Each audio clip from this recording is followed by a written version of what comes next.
booster chamber pressure is nominal.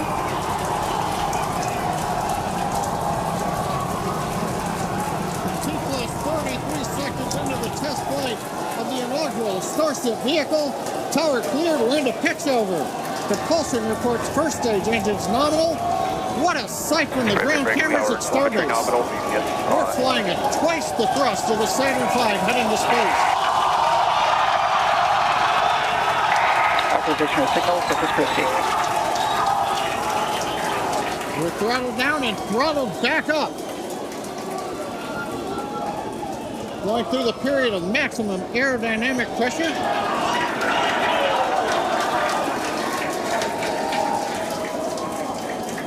As the velocity increases, the density of the atmosphere is decreasing. Max Q. Lessening stress on the vehicle. The call out, Max Q now.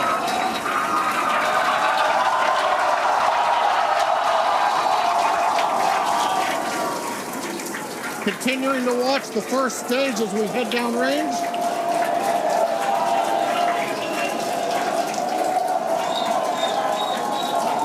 A 100 seconds into flight.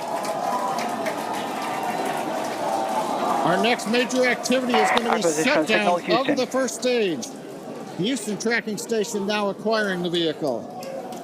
With shutdown, we will get separation of Starship and Super Heavy and ignition of the Starship engines. When Starship separates, we light up 6 engines in a staggered sequence. And if all goes well, those 6 engines will burn for almost 6.5 minutes. Onboard view from Starship. And there's views of the Raptor engines on the second stage as we prepare for stage separation. Now, after stage separation, the first stage will flip and begin a boost back maneuver for landing in the Gulf.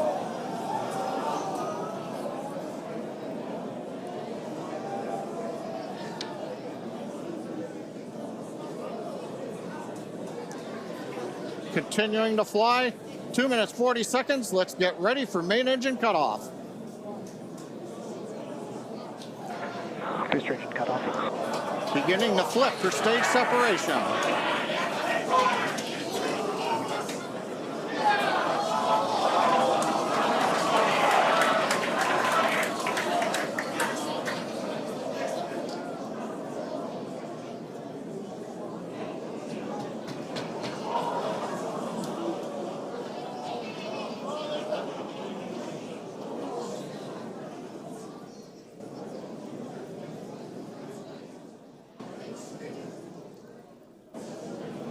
As of right now, we are awaiting stage separation,